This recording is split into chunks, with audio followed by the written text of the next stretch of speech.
और अब हम जिस खबर का विश्लेषण करेंगे वो आपके पूरे परिवार की सेहत से जुड़ी हुई खबर है। आपको जानकर हैरानी होगी कि आपके भोजन की थाली में से जरूरी पोषक तत्व गायब होते जा रहे हैं। यानी आप जो खाना खा रहे हैं उससे आपका पेट तो भर सकता है लेकिन पोषण नहीं हो सकता।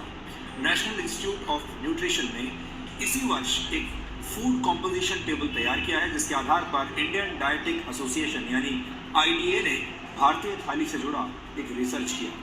इस रिसर्च के मुताबिक पिछले 30 वर्षों से भारतीय भोजन की ताकत और उसके पोषक तत्व लगातार कम हो रहे हैं। आपने अक्सर बड़े बुजुर्गों को ये कहते हुए सुना होगा कि पुराने ज़माने में भोजन की बात ही कुछ और हुआ करती थी।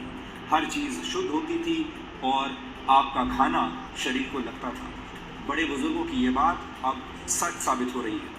IDA का रिसर्च इस बात को भी साबित करता है कि 30 वर्ष पहले खाने में शुद्धता की गारंटी आज के मुकाबले कहीं ज़्यादा थी।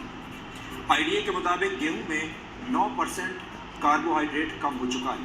इसके अलावा बाजरे में 8.5% कार्बोहाइड्रेट कम पाया गया है।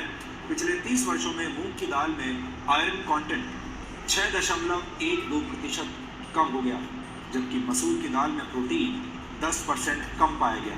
प्रोटीन हमारे शरीर के लिए बहुत ज़रूरी पोषक तत्व है और इसकी कमी से कई तरह की बीमारियां होती हैं।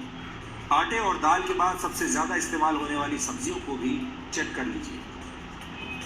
नए ज़माने के आलू में विटामिन बी, मैग्नीशियम और जिंक की मात्रा पहले से कम पाई गई है। टमाटर में विटामिन बी, आयरन और जिंक की मात्रा में 66 से 73% तक की कमी देखी गई। फलों की बात करें तो सेब में आयरन कंटेंट पहले के मुकाबले 60% कम हो चुका है।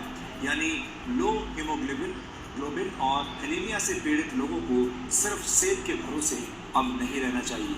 इस आंकड़े को देखने के बाद कई पुरानी कहावतों से आपका भरोसा उठ सकता है। अक्सर कहा जाता है an apple a day keeps the doctor away, यानी एक सेब हर रोज खाने से आप स्वस्थ रहते हैं और डॉक्टर से दूर रहते हैं। लेकिन इस दौर में ये कहावत भरोसा करने लायक नहीं रही, क्योंकि सेब के अंदर पोषक तत्व अब कम हो चुके हैं। IDA ने इस रिसर्च को तैयार करने में नेशनल इंस्टीट्यूट ऑफ न्यूट्रिशन के फूड कॉम्पोजिशन टेबल का इस्तेमाल किया। NIN ने 528 तरह के खाद्य पदार्थों में मौजूद 151 पोषक तत्वों की जांच की है।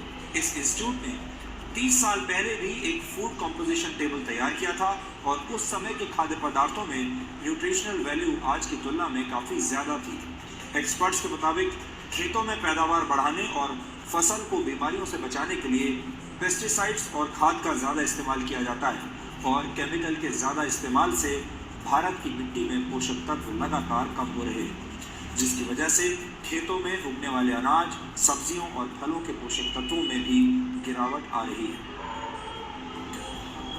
भारत की मिट्टी में जिंक की मात्रा 43% कम हो गई है। इसी तरह बोरॉन 18.3%, आयरन 12.1%, मैग्नीशियम 5.6% और कॉपर 5.4% कम हो गया है। जाहिर है, जब फसल को पैदा करने वाले खेतों में ही पोषक तत्व कम होंगे तो खाने पीने की चीज़ों में न्यूट्रिशनल वैल्यू भी कम मिलेगी। इस रिसर्च के मुताबिक ऐसे अनाज, फल और सब्जियां खाने की वजह से आपकी सेहत पर अब फर्क पड़ रहा है, असर पड़ रहा है। आपका शरीर कमज़ोर बुनियाद वाली उस इमारत की तरह है जिसमें हमेशा रोगों की आशंका बनी रहती है। भारत एक उभरती हुई आर्थिक शक्ति है। भारत दुनिया का सबसे युवा देश है। NSSO के मुताबिक भारत की कुल जनसंख्या में 47 करोड़ से भी ज़्यादा लोग कामकाजी हैं, लेकिन भारत धीरे धीरे बीमार और थके हुए लोगों का देश बनता जा रहा है। दिसंबर 2015 में आई द लैंसेट की एक रिपोर्ट के मुताबिक सेहत के मामले में 5 ब्रिक्स देशों में भारत सबसे नीचे है। ब्रिक्स देशों में भारत के अलावा ब्राज़ील, रशिया, चीन और साउथ अफ्रीका शामिल है। 2013 में पूरी दुनिया में बीमार लोगों की कुल संख्या में से 20% भारतीय थे। भारत में इस वक्त 7 करोड़ लोग डायबिटीज़ के शिकार हैं और डायबिटीज़ के मरीजों की संख्या के मामले में भारत चीन के बाद दूसरे नंबर पर है। वर्ल्ड कांग्रेस ऑफ कार्डियोलॉजी के मुताबिक सन 2020 तक भारत में होने वाली 40% मौतें दिल से संबंधित बीमारियों की वजह से होंगी।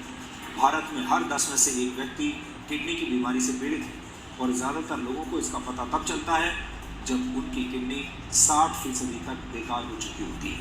ये सारी बातें सुनकर आप चिंतित ज़रूर हो रहे होंगे। आप सोच रहे होंगे कि एक तरफ भारत के लोग बीमार हो रहे हैं और दूसरी तरफ हमारे भोजन के अंदर मौजूद पोषक तत्व भी कम हो रहे हैं। एक तरह से दोहरी मार है। लेकिन इस विषय पर हमारा आज का वीडियो विश्लेषण देखने के बाद आपको थोड़ा लाभ जरूर मिलेगा और आप ये समझ जाएंगे कि मौजूदा दौर में शरीर में पोषक तत्वों की कमी को कैसे पूरा किया जा सकता है।